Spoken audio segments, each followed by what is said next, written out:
The Acer Predator Helios Neo 16 AI. That's a mouthful. 1 year later, the review. So someone left a comment in my last video where I uploaded about unboxing and the review of the Neo 16. This laptop right here. It is a big laptop. So look at the size compared to me. I'm actually a big person. I have a big frame. So and the person said like they want to know my opinion on if this laptop is still worth it in 2026. I bought this laptop last year, so I'll leave a link in the description for the video, or I'll just put it on somewhere on the screen. So this laptop has been with me for almost a year now, not fully a year. I can't remember when I bought it. I think it was around middle of the year, so around this time. So 1 year later, let's get the review going, and here are the things I have to say about it. This laptop is still great value for your money. You can buy it right now. I think it's actually cheaper than I bought it. Like if you go to the previous video where I bought it, I think I bought it like 2,000 something, 2,600 euros or something like that. It was a lot, but at the time I thought it was worth it. And even now, I think it's gonna be cheaper.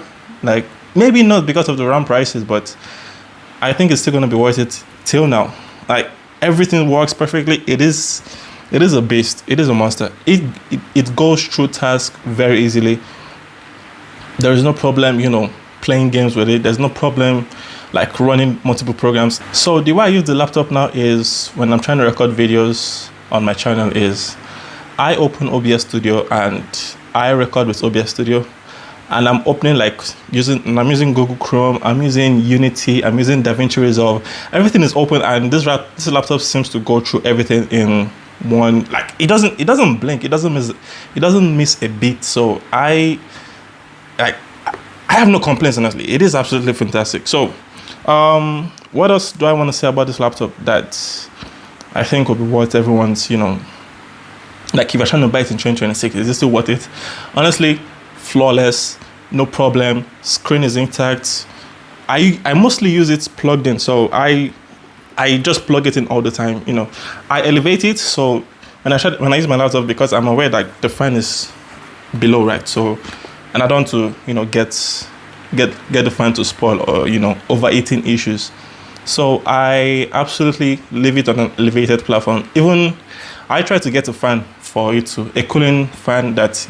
Those elevated ones, I try to get one of those, but I just use books and stack them on top and behind it. So it works fine for me, and I'm still able to plug in my laptop charger behind, so I don't have to deal with anything on the sides. Only USB plug, and that's fine, honestly. So what else do you want to know about? I only have one negative thing to say about this laptop, which is the speaker, and I mentioned that earlier in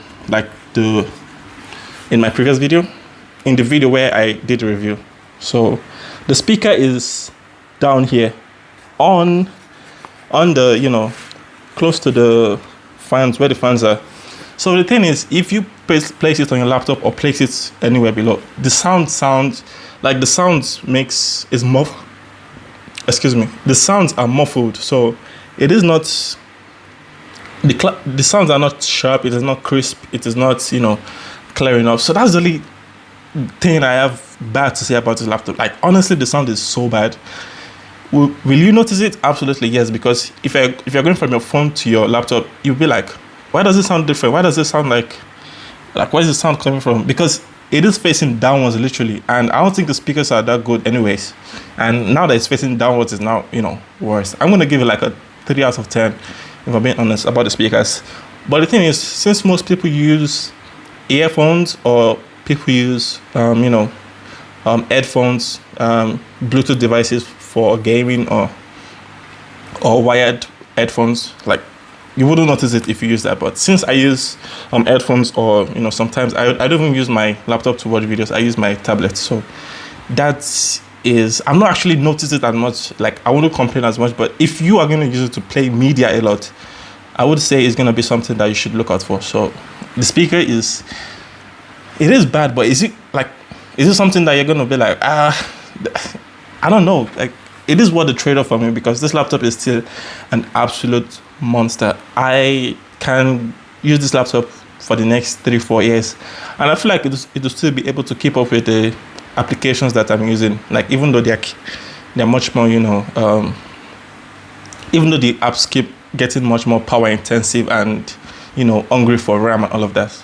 So the specifications of this laptop, I will put it on the screen, but I will also reference you to go watch the video that I said earlier, which is the one where I did the full review. Like, it has more, more of the specs, and I described a lot of the things that I go through it. So this is just a 1-year review later on. Okay, so we have this button here, right here.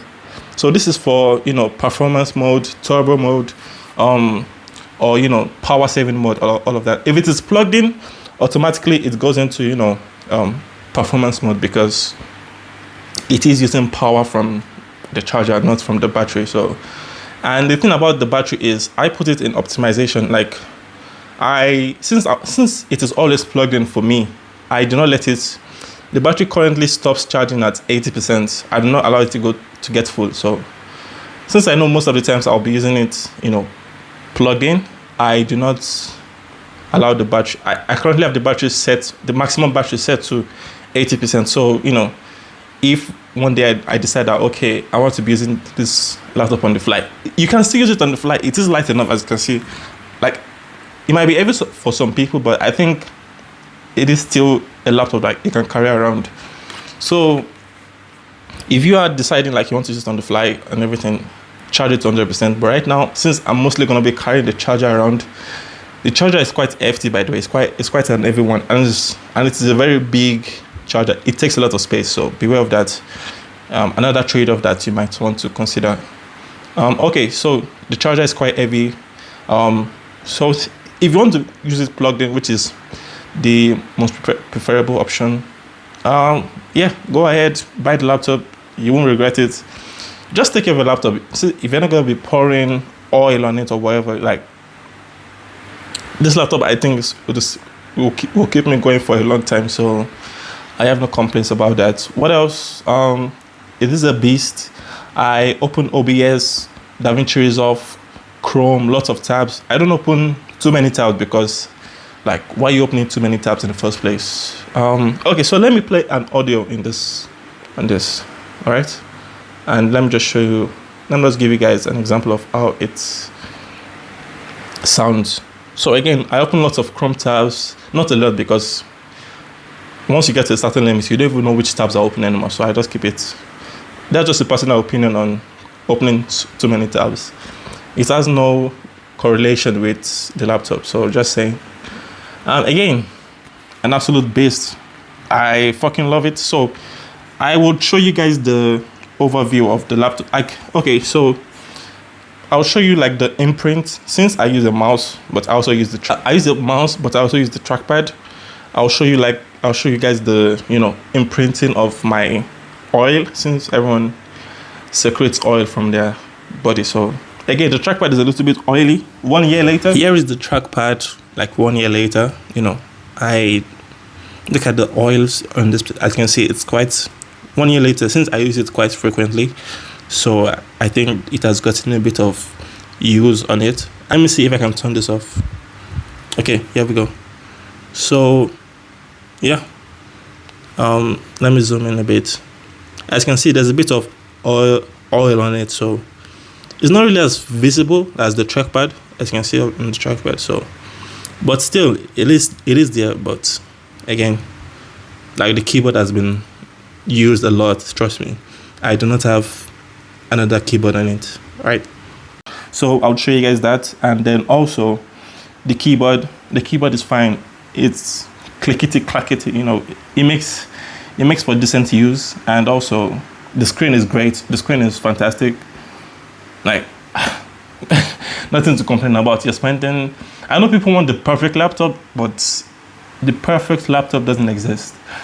The perfect laptop is the laptop that you can afford for the price that you think you're willing to pay for it. So yeah, again, the sound, let me play something for you guys. All right, okay, Let me put this is currently at 60%, right?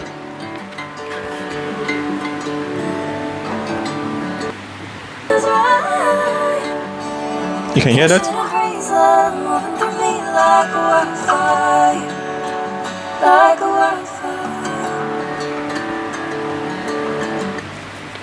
I don't know how that sounds to you guys, but to me it doesn't sound great. I honestly would not lie to you.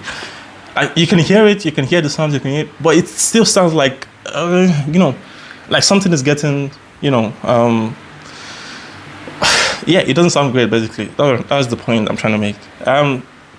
And shout out to the person that, said I should make a video about this. I hope this was enough to convince you, or, convince or not convince you to buy it. I don't know which one.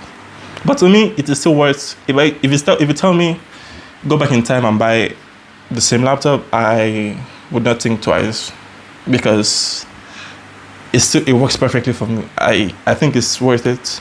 So I don't know. It is great. It is actually great. So yeah, I don't know what else to say. Apart from, yeah, go get it. Go buy it. And if you're thinking of other options, let me know which ones you're thinking of in the comments below, and which ones you think are better than this laptop, in your opinion. Because personally, I don't have anything to compare it to. This is my everyday laptop, literally. So, and the only time I may be turning it off and turning it on again, like 2 times or 3 times a month, because I always leave it on since it's always plugged in. And yeah, great laptop. I'm giving it an 8 out of 10 because I am biased. This is a great laptop for me. And, let me hear your thoughts and opinions in the comments below. And see you guys in the next one. Bye.